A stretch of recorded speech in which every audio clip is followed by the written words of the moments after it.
I grew up in the church, and so, and then, worked for the FBI for 10 years, and then ended up being a stay-at-home mom after my husband got transferred to Texas. So we moved from Virginia to Texas. And it took me 6 months to find friends, find anybody that was a stay-at-home mom like I was, that had children, and 6 months to find a church home. And once we found a church home, it was 6 months after that we were being moved again. So we traveled around different churches and finding them and figuring out that journey to not only finding a church home, but finding the doctor and the neighborhood you want to live in and the schools that your children are going to attend and all those things. They all come with a lot of work. And so really my heart, God really developed that heart in me to help people to kind of shorten that span for folks. I think you told this to me, correct me if I'm wrong, but I think you probably did the research and shared with us, I think you've done it more than once, that doesn't the average person in America move every 5 years? Yes, that's correct. Like that? That's correct. So yes. we need 330 million people, and 20% of us are going to move this year, even if it's across town or across the country. That's disruptive to relationships, school, the grocery store, the doctor, the butcher, baker, candlestick maker. Right. But you've seen that from the church point of view. Correct. When we first moved Virginia and moved to Texas, we were leaving behind everybody we'd gone to school with. We were leaving behind our very first small group that we'd been in for over 6 years. Oh my. And so our parents, our family, so everybody leaving that whole support structure and our relationships behind was really what started that. And I can see God's hand in moving through my life and kind of developing that heart in me. You didn't choose assimilation. God kind of chose it for you? God chose it for me, I believe that, yes. I think the key is really meeting people where they are. It's really having a listening ear to what they're looking for, and not only in what did they leave behind, and now where's that void, and what are they searching for? And being able to listen to people, their hearts, and what God's been up to in their life, what He's done in the past, what He might be doing right now, and then helping them take some next steps into the life of the church. And then so you figure out what are your next steps for the church need to be in order to meet the needs of people and still be the church at the same time. So not a consumer mentality, but yet at the same time being able to do the ministry and offer the ministry and the connections and the relationships that we know that we are designed for. God created us for community.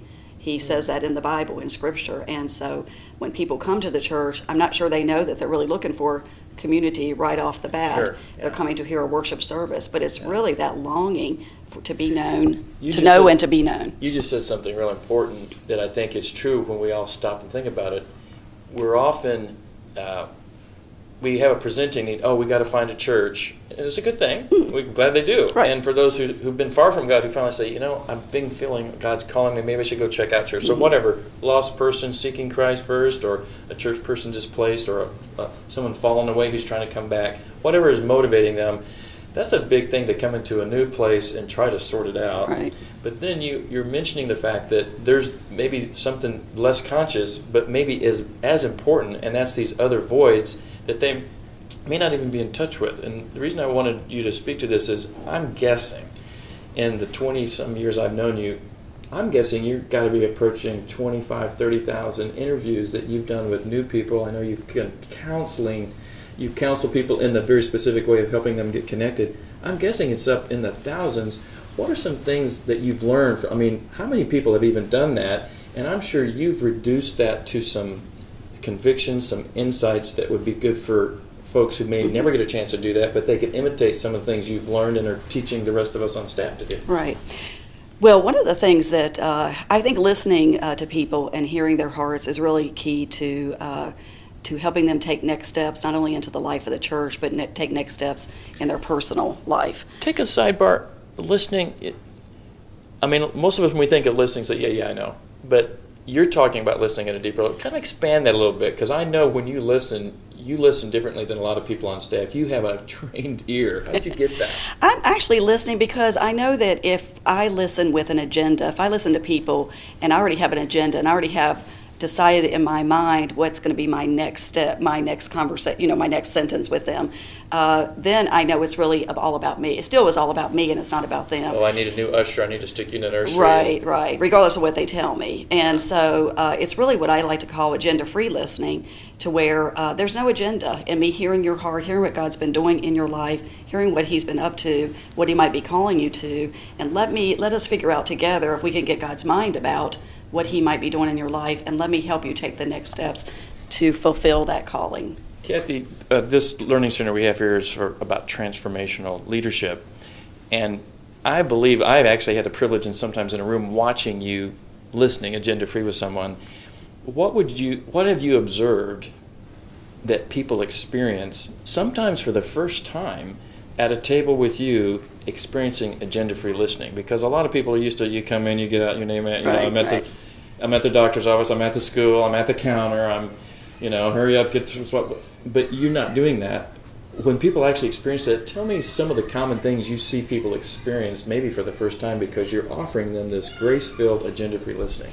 I really believe that people need to be heard. In a lot of ways, we're a social media-filled society, and so we've only put so much on social media, and but there's still these things that are deep in people's hearts and minds that they want to share, they want to talk about. There's just not an emoji that quite captures it, yes, right? Exactly, yeah. And of course you're misunderstood sometimes in those venues, and so really being able to be in front of somebody, and then watching, those people get, we do reflective listening, so I hear you say, so it sounds like to me, those type of statements back, reflective questions, so then they can respond and really tell you what's really going on with them, and realize that you really do want to know them and want to know. And the whole thing about assimilation for us is, what we don't want to do is say, welcome to Crossroads Fellowship, here's a welcome packet, good luck.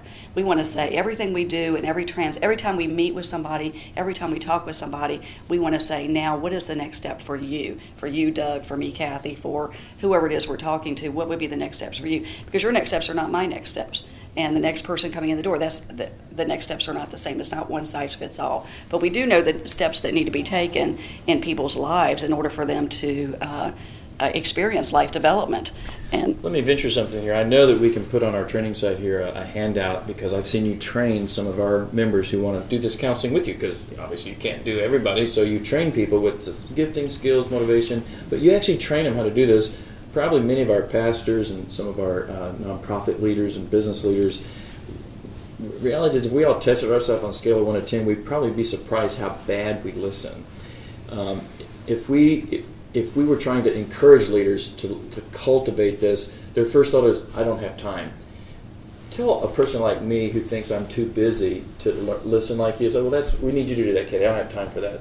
Argue with me. Tell me why I should learn, even if I'm not going to be an assimilation minister, but I'm going to be a missions pastor. Why do I need to learn to listen like you just described? I think if we don't hear people, if we don't hear what's really going on in people's lives, we're going, particularly when we try to place them in a specific ministry that we've kind of set up for them, then they're going to eventually leave. It's not really what they're really looking for. They'll do it for you for 6 months, 3 months, whatever it is. But eventually they're going to walk away, because it's unfulfilled ministry. It's not really what they were called to do. It's helping you out. You're a great guy. I want to help you. But it's not really what God has in mind for them. And when we see people that are, when I talk to people, and you do this agenda-free listening, and people are sharing their heart about what God's up to and what He might be doing, they begin to get animated when they start talking about their passion and their gifting and what it could be and the possibilities. And we talk to them about, if you could do one thing for God and knew you wouldn't want to fail at it, what would that be? You ask people that question? We do.